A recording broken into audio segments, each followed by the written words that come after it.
Hello there, many thanks for staying tuned to Superscreen Television. Good morning and welcome to Superscreen News R10, broadcasting to you live from Lagos. I am Blessed Amonose. President Muhammadu Buhari says the implementation of the Treasury single account has tapped the preference of country's treasury with billions of naira saved from maintenance fees payable to banks. The president disclosed these in Abuja at the 17th National Productivity Day and conferment of National Productivity Order of Merit Awards. He said 200 billion has been saved from the elimination of ghost workers from the public service, just as his administration has made steady progress in its economic diversification drive, especially in agriculture and mining. President Buhari, who reiterated his administration commitment to moving the nation forward, said doing so will help position the country as a force to reckon with globally.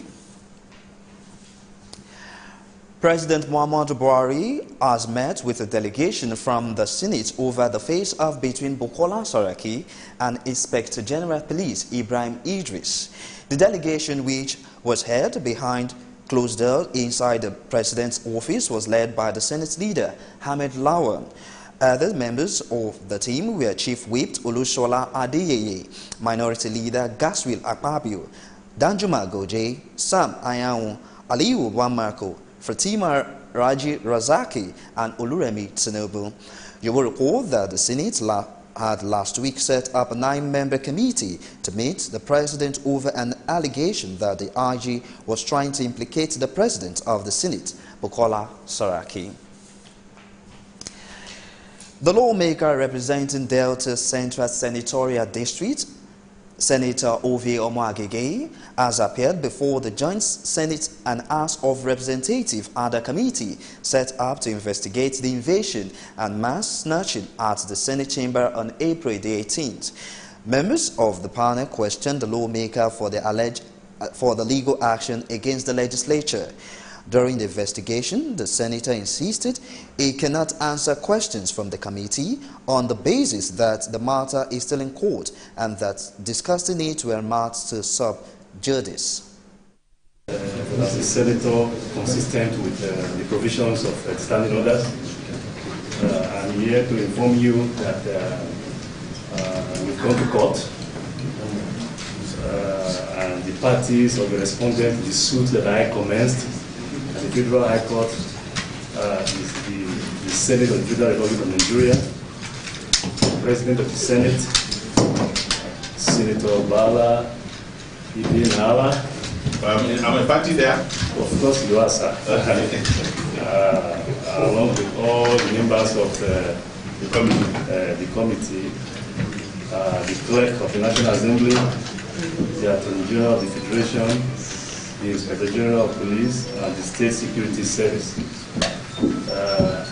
This action was commenced at the Federal High Court on the 21st day of May 2018, and I have before me proof of service to indicate that all of the parties I just enumerated have all been served. If you have not been served, we even have a proof of service in the office. I can make a copy available to you. From my office, I have no problem with your action. I have no problem whether I am served or not served. But I think as a colleague, as a friend who is involved in the deepening of our democratic tenets, we should equally gauge the consequence of our action.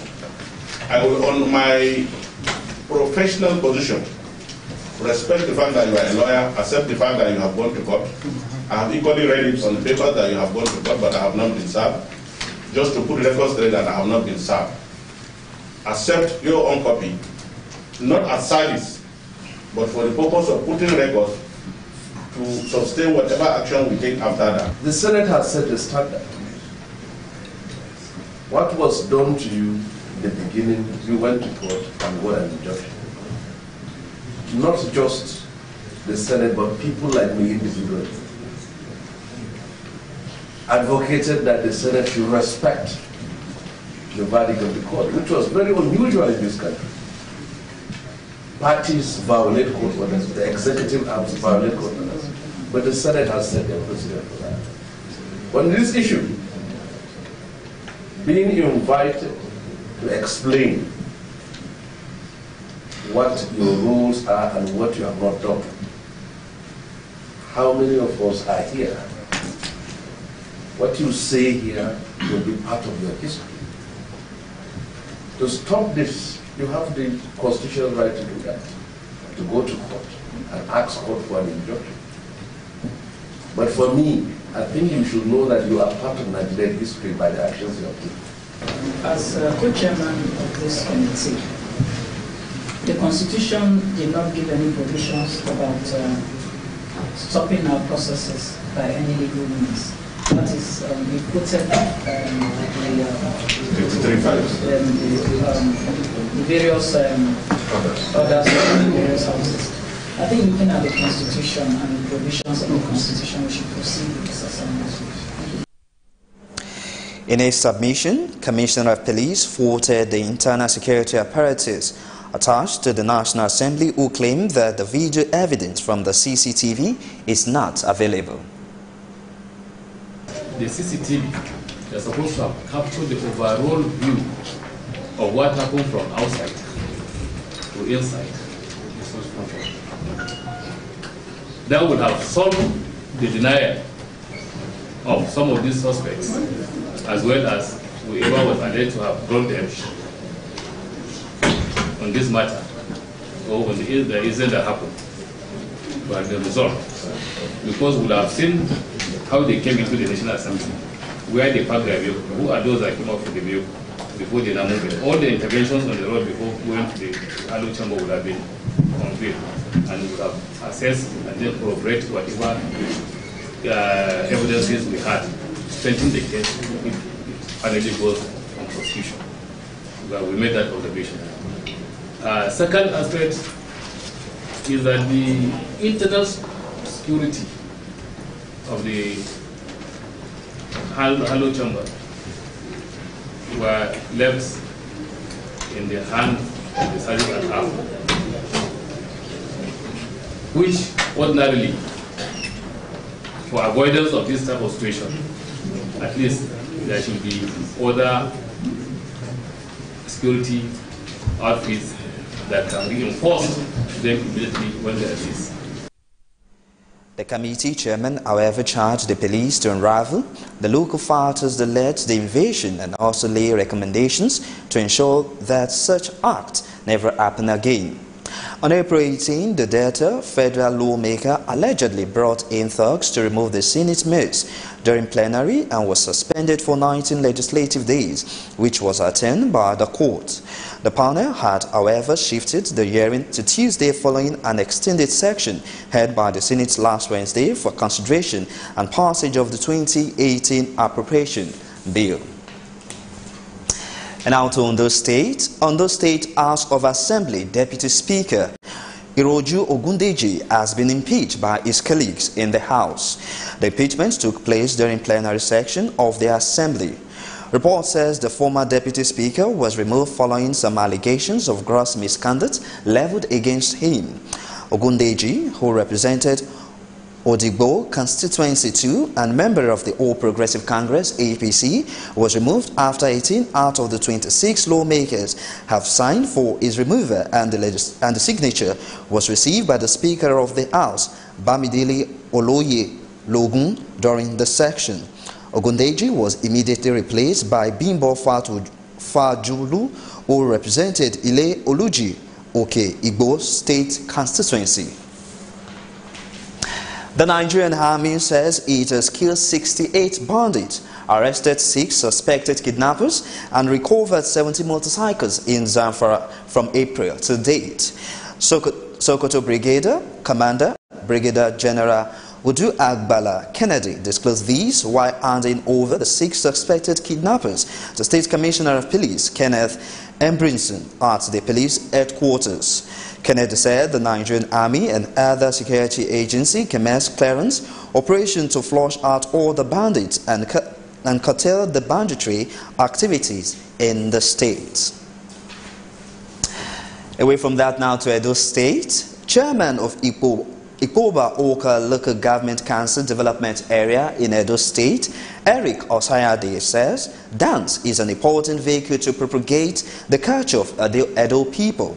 Osayade disclosed these at the inaugural ceremony of the Oba Ewere Secondary School Cultural Dance Competition in Edo State, which saw several secondary school students showcase their cultural skills. Details in this report. Chairman of Ikoba Oka Local Government Council, Honorable Eric Osayade says dance is an important vehicle to propagate the culture of Edo people.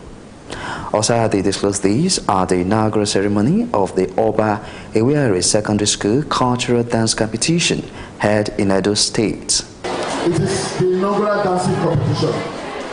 It is the Ikoba Oka way of contributing to the complete education of an ID student.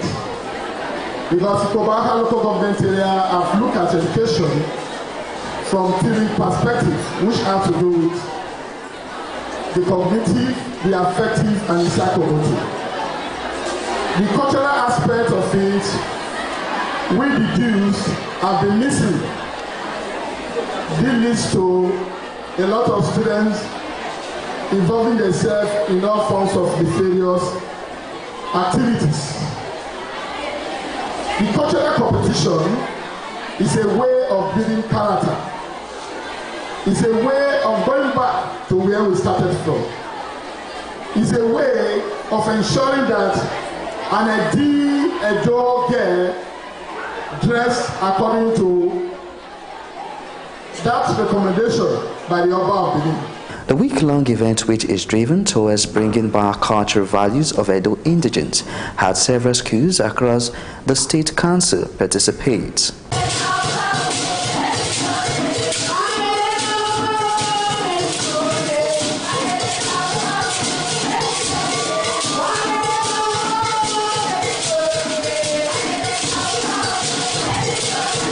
Nine schools qualified for the finals, with Ninja College emerging overall winner of the competition. I'm very grateful. I just want to say thank you, because I would go and give thanksgiving to God, because the first time we go for the competition we took first, the second time we took third, and today we took first again. So I'm just grateful. I want to say a big thank you to each and every one that organized this. State Commissioner for Art and Culture Osaze Osewinge Ero lauded the initiative and stressed the need to revive the dying cultural heritage of Africa, a view corroborated by the representative of the Oba of Benin, His Royal Highness Osaigbofo Ogumbo. This is inauguration of the competition of cultural club in secondary school. Please, let's clap for the chairman. This is a very good initiative. Mr. Chairman, you're a pace setter. You have started this, and I want to challenge other local governments to borrow a leaf from you to do this to promote our culture across the states. A few weeks ago, the ministry inaugurated cultural clubs in secondary schools across the 18 local governments, telling them what culture is all about. Because the state government believe that without culture, we don't have an identity.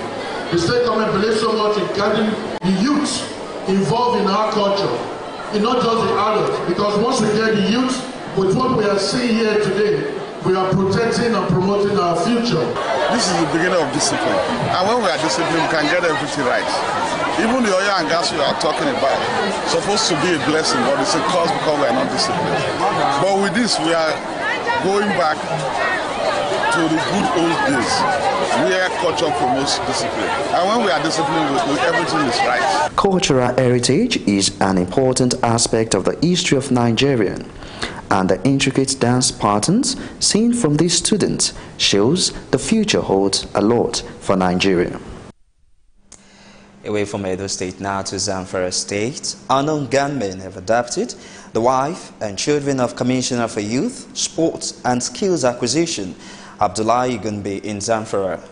The commissioner, who confirmed the attack to journalists in Gose, said the adopters took away his wife, their 3 children and 3 other relatives. Gunbe said they have not yet demanded for any ransom from him. A bill seeking 2 million fine and jail term for 2 years for persons who contravene the ban placed on tramadol and codeine by the federal government has passed the second reading at the House of Representatives. The bill, which is sponsored by the chairman, House Committee on Health Institutions, Bertie Apiafe, seeks to amend the Food, Drugs and Related Products Act (CAP) laws of the Federation of Nigeria 2004. It seeks to review the penalties and confer jurisdiction on the High Court of a state to try offences under the Act. You're watching Superscreen News R10. We'll take a short break, and when we return, we'll bring you business news. Stay with us. Before they come, they're supposed to, give us some information, notice, at least maybe a week or so. There was nothing like that. Hunger is everywhere in Nigeria. People are dying every day, but Nigerian government are keeping quiet. Housemen are killing people. Why? It's not what we expected because of these old men that are leading us, and you people know, you are aware that these people are not the right people to lead us. These kind of people that are leading us here are people of black mind. They just care about themselves and their family. You are fighting my village. Let me use if I call it useless, I'm not a mistake. The other place where they build a shop, call it plaza. Say each shop they are 4 million naira. Which I don't have the money, so I have to leave. If you plan to get a tribal mark, it takes a lot of pain, but after some time, you enjoy it. No, we experience hold up now during the construction time. Then after some time, we start enjoying it. The way they are doing the construction is too slow. It's too slow. The construction is too slow. They should stop the construction and make sure people go into their businesses and do their businesses.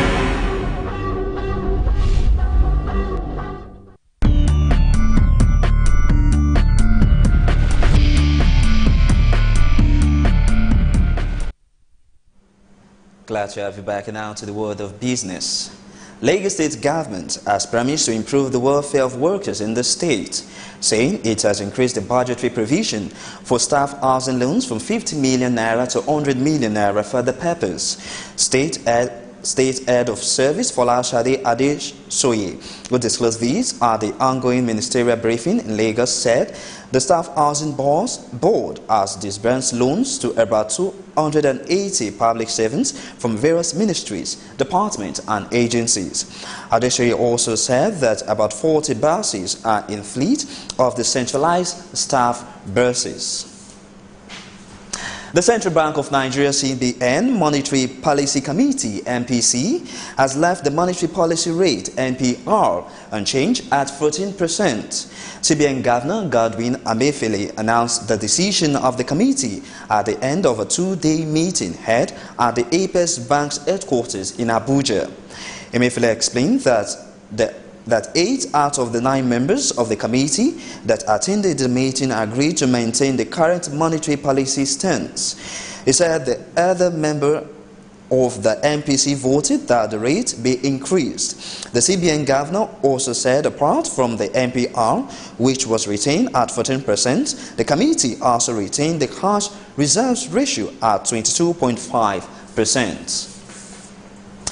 Still on business, President Muhammadu Buhari has marked former President Olusegun Obasanjo for spending $16 billion on power projects during his tenure, without corresponding power supply to Nigerians. The President disclosed these at the Presidential Villa, Abuja, while receiving members of the Buhari Support Organization led by the Controller General of the Nigerian Customs Service, Hamid Ali. Buhari said the former Nigerian leader was bragging at a time that his administration spent the amount on power sector, yet there is nothing to show for the expenditure. You will recall that the House of Representatives had in 2008 described the $16 billion spent on power project by the Obasanjo administration as a colossal waste. The President also said anybody who claimed to be fighting for the country should not be misappropriating or misapplying the nation's funds the way some people did. International Monetary Fund (IMF) has expressed concern over Nigerians' capacity to repay its debt and stressed the need for the federal government to mobilize more revenues domestically. The Washington-based fund, at the public presentation of the Spring 2018 issues of the Regional Economic Outlook for Sub-Saharan Africa, said the public debt in the region is on the rise. IMF Senior Resident Representative and the Mission Chief for Nigeria, Amini Amati, said the number of countries in debt distress has increased from 6 countries in 2014 to 8 in 2015 to 10 in 2016 and today 15 countries. These are low-income economies. The Debt Management Office, DMO, had said the composition of the debt stock as of the end of 2017 showed that external debt was 26.64% of the portfolio, up from 20.04% in 2016, while the domestic debt was 73.36%, down from 97%